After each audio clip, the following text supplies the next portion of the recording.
Xin chào cô bác, anh chị và các bạn. Hôm nay mình chia sẻ thêm một công thức làm bánh bông lan. Bánh bông lan này thì mình có một lớp kem ở chính giữa rất là ngon luôn. Công thức bánh hôm nay thì mình làm rất là xốp luôn á. Cô bác, anh chị và các bạn thấy thích thì cùng làm cho các con ở nhà ăn nha.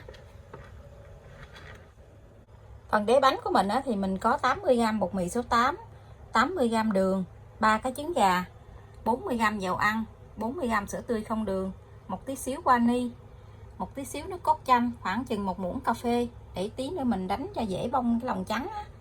Nhưng kem thì mình có chuẩn bị ở đây là whipping cream 200ml và 50g đường. Phần này hôm nay mình không có để thêm bơ. Mình sẽ đi tách cái lòng trắng với lòng đỏ ra riêng.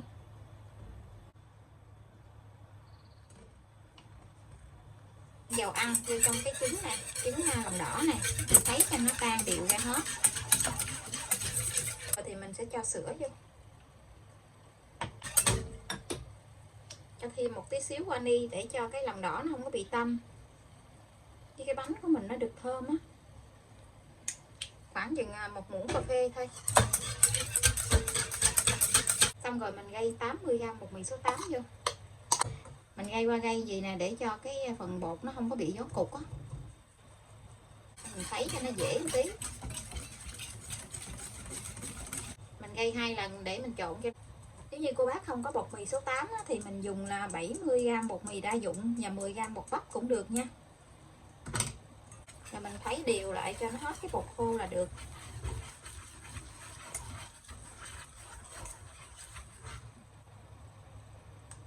Mình sẽ đánh bông cái lòng trắng này lên với một muỗng nước cốt chanh. Khi thấy cái bọt nó nổi lên, bọt lớn thì mình cho đường từ từ vô.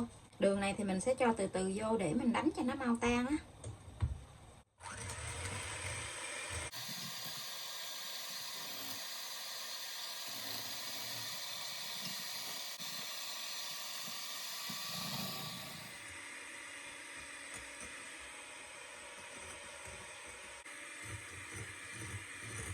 Mình đánh khi mà mình dở cái que đánh trứng lên nó có cái chớp câu nhỏ vậy là được nha.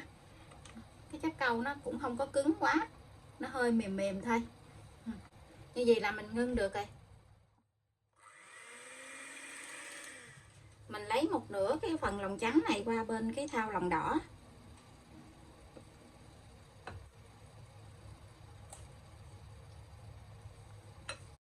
Cái phối lòng này mình trộn trước một lần gì để cho nó đều, nó không có bị gión cục cái lòng đỏ đó. Mình trộn đều lại gì rồi thì mình sẽ cho ngược lại bên cái thau lòng trắng.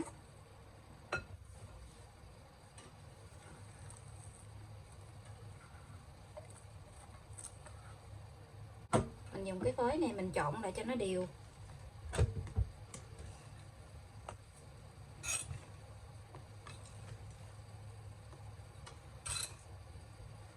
Mình trộn bằng cái phới này trước cho nó đều lại một chút thì mình sẽ dùng cái muỗng dẹp nè. Mình trộn sát với cái đáy tô á. Mình trộn lại, trộn cho nó đều lại một lần nữa. Mình vét sát với đáy tô á để cho cái phần lòng trắng với lòng đỏ này là nó đều với nhau.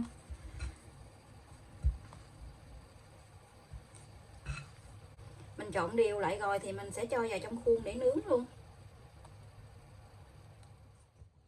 Hôm nay thì mình sử dụng cái khuôn vuông 25. Khuôn này mình đổ cho nó ít nó mỏng tí xíu nữa thì mình sẽ gấp đôi cái bánh lại.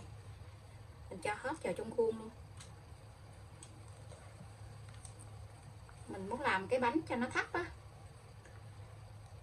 Tí nữa thì mình còn gấp đôi cái bánh lại để mình làm nhân nữa.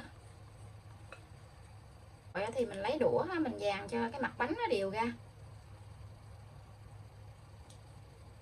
Rồi mình cho vào trong lò để nướng luôn nha. Lò nướng thì mình đã mở trước lên 10 phút để cho cái lò nó nóng á. Lò mình có 3 ngăn thì mình để ở ngăn thứ 3 luôn, là ngăn dưới của lò đó. Mình nướng ở nhiệt độ là 150 tới 160 độ C, mở 2 lửa.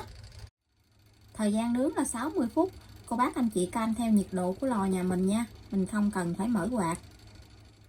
Khi mình chờ cái bánh mình đang nướng thì mình sẽ đi đánh kem lên. Kem này, cái hộp này là 200ml nè. Hôm nay thì mình mua cái kem này về mình đánh cho nó nhanh, không có để bơ. Mình cho 50g đường vô mình đánh. Cái này thì đánh rất là dễ luôn, cứ cho đường với lại kem này vô mình đánh thôi à, đánh cho nó bong lên là được. Cái này nếu như cô bác thích ăn béo nữa thì mình cho 50g bơ vô nha.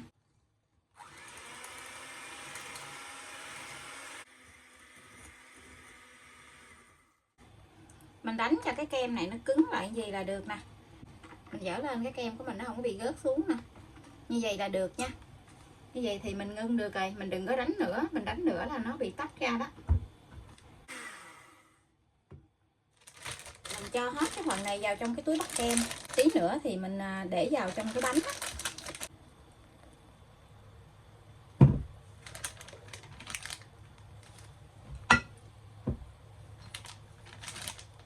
Mình cho vào trong ngăn mát tủ lạnh đi, rồi tí nữa mình làm mà không hết á thì mình cho vào trong ngăn đá. Một khi nào mình làm thêm nữa thì mình lấy ra mình đánh lại thêm một quận là nó sẽ bong giống như bình thường à. Mình lấy cái thun mình cột lại. Mình đừng có để nguyên gì, chừng nào mình làm mình ha cắt cái bọc. Vậy thì mình để vào trong ngăn mát ha. Bánh mình đã nướng được 45 phút rồi kìa. Nó nở lên cao luôn. Mình thấy cái khuôn này nó bự nhưng mà sao nó nở lên nó gần đầy cái khuôn luôn rồi nè.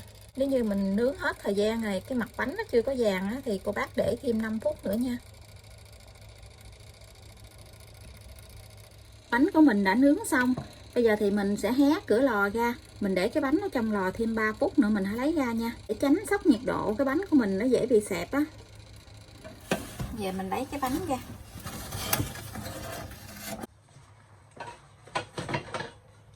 Mình lấy cái bánh ra luôn. Khuôn này nó nóng quá, mình dẹp bớt.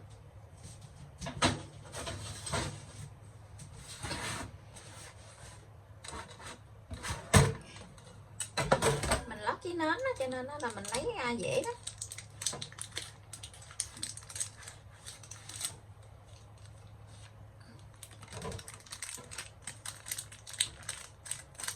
Mình bóc cái giấy nến ở bên ngoài ra luôn để cho cái mồ hôi của cái bánh nó không có bị động lại á.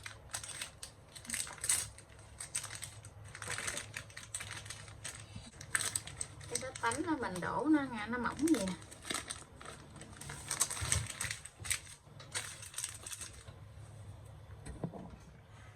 Bánh của mình đã nguội rồi. Bây giờ thì mình sẽ đi cắt cái bánh này ra. Mình cắt cái bánh này ra làm hai.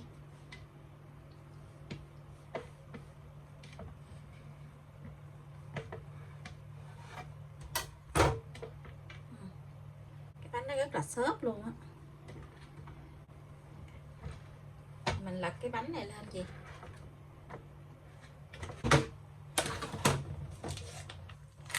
Kem này nãy giờ mình để ở trong ngăn mát nha.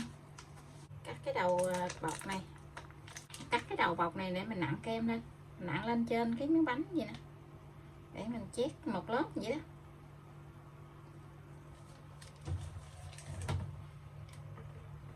Mình làm gì thì mình ăn một cái lớp kem mỏng thôi. Cái cho đều lên thôi.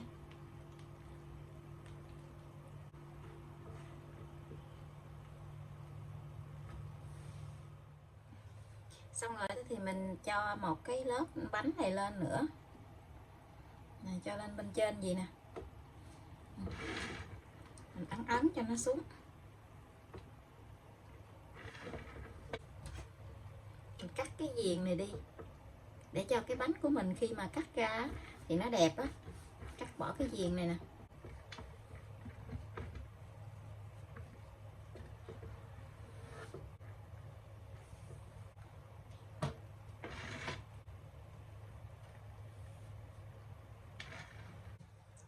Mình cắt từng miếng ra cho nó vừa ăn.